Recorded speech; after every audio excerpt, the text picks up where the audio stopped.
News scan മീഡിയയുടെ പുതിയൊരു വീഡിയോയിലേക്ക് സ്വാഗതം. 4200 രൂപ കൂടി കടമെടുത്ത് ഓണപ്പെൻഷനായി 3200 രൂപ കൂടി സംസ്ഥാന സർക്കാർ വിതരണം ചെയ്യുന്നതിൻ്റെ വിശദ വിവരങ്ങളാണ് ഈ വീഡിയോയിലൂടെ നിങ്ങളുമായി ഷെയർ ചെയ്യുന്നത്. ചാനൽ ആദ്യമായി കാണുന്നവർ സബ്സ്ക്രൈബ് ചെയ്യുക. വീഡിയോ ഇഷ്ടമായാൽ ലൈക്ക് ചെയ്ത് സപ്പോർട്ട് ചെയ്യുക. ഓഗസ്റ്റ് മാസ പെൻഷൻ്റെ തൊട്ടുപുറകെ ഓണപ്പെൻഷനായി 3200 രൂപ കൂടി സംസ്ഥാനത്തെ ക്ഷേമ പെൻഷൻ ഗുണഭോക്താക്കളിലേക്ക് എത്തിച്ചേരുവാൻ പോവുകയാണ് എന്ന സന്തോഷ വാർത്തയാണ് ഇപ്പോൾ പുറത്തു വന്നിരിക്കുന്നത്. ഓഗസ്റ്റ് മാസത്തെ ക്ഷേമ പെൻഷനായ 1600 രൂപയുടെ വിതരണം സംസ്ഥാനത്ത് ആരംഭിച്ചത്. ബാങ്ക് അക്കൗണ്ടുകളിലേക്ക് പെൻഷൻ തുക വരുന്നവരിൽ ഭൂരിഭാഗം പേർക്കും ഇതിനോടകം തന്നെ പെൻഷൻ ലഭിച്ചു കഴിഞ്ഞു. വീടുകളിൽ സഹകരണ സംഘം ജീവനക്കാർ വഴി പെൻഷൻ തുക നേരിട്ട് ലഭിച്ചുകൊണ്ടിരിക്കുന്നവർക്കാണ് ഇപ്പോൾ പ്രധാനമായും സാമൂഹ്യ സുരക്ഷാ പെൻഷൻ ലഭിച്ചുകൊണ്ടിരിക്കുന്നത്. ഈ ആഴ്ചയോടുകൂടി തന്നെ ഇതിൻ്റെ വിതരണം പൂർത്തിയാക്കാനാണ് നടപടിക്രമങ്ങൾ കൈക്കൊണ്ടിരിക്കുന്നത്. അതിനുശേഷം അടുത്ത ആഴ്ചയോടെ ഓണമാസ പെൻഷന്റെ വിതരണം ഔദ്യോഗികമായി പ്രഖ്യാപിക്കും. സെപ്റ്റംബർ മാസത്തെ പെൻഷനും കുടിശ്ശികയായിരുന്ന 5 മാസത്തെ പെൻഷൻ തുകയിൽ ഒരു ഗഡുവും ചേർത്ത് 2 മാസ പെൻഷൻ 3200 രൂപ വീതം വിതരണം ചെയ്യുവാനാണ് നടപടികൾ വരുന്നത്.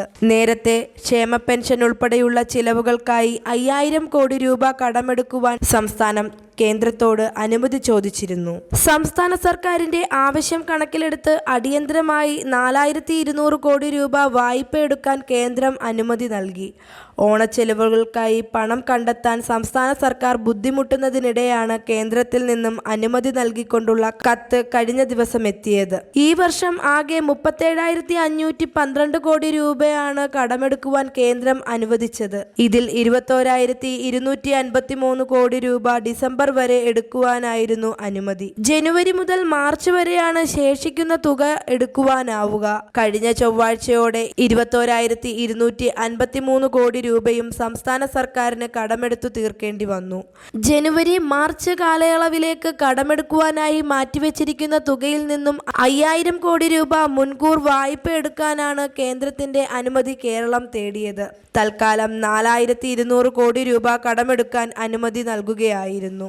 ശമ്പളവും പെൻഷനും ബോണസും ഉത്സവബത്തയും ക്ഷേമ പെൻഷനും അടക്കം ഓണത്തിന് 20,000 കോടിയോളം രൂപയുടെ ചെലവാണ് സർക്കാർ പ്രതീക്ഷിക്കുന്നത്. നികുതി അടക്കമുള്ള മറ്റു വരുമാനങ്ങളിൽ നിന്നും ബാക്കി തുക കണ്ടെത്തും. അടുത്ത ആഴ്ച തന്നെ 4200 കോടി രൂപ കടമെടുക്കുന്ന സർക്കാർ അതിനടുത്ത ദിവസം തന്നെ ക്ഷേമ പെൻഷൻ വിതരണം ആരംഭിക്കുമെന്നാണ് റിപ്പോർട്ടുകൾ. ഇതോടെ ഈ ഓണക്കാലത്ത് ഇപ്പോൾ വിതരണം പുരോഗമിക്കുന്ന 1600 രൂപയും കൂടാതെ 3200 രൂപയും ചേർന്ന് 4800 രൂപയോളം ക്ഷേമ പെൻഷൻ ഗുണഭോക്താക്കളിലേക്ക് എത്തിച്ചേരും എന്നത് വളരെ ആശ്വാസകരമായൊരു വാർത്തയാണ്. ഈ ഒരു ഇൻഫർമേഷൻ മറ്റുള്ളവരിലേക്കും ഷെയർ ചെയ്യുക.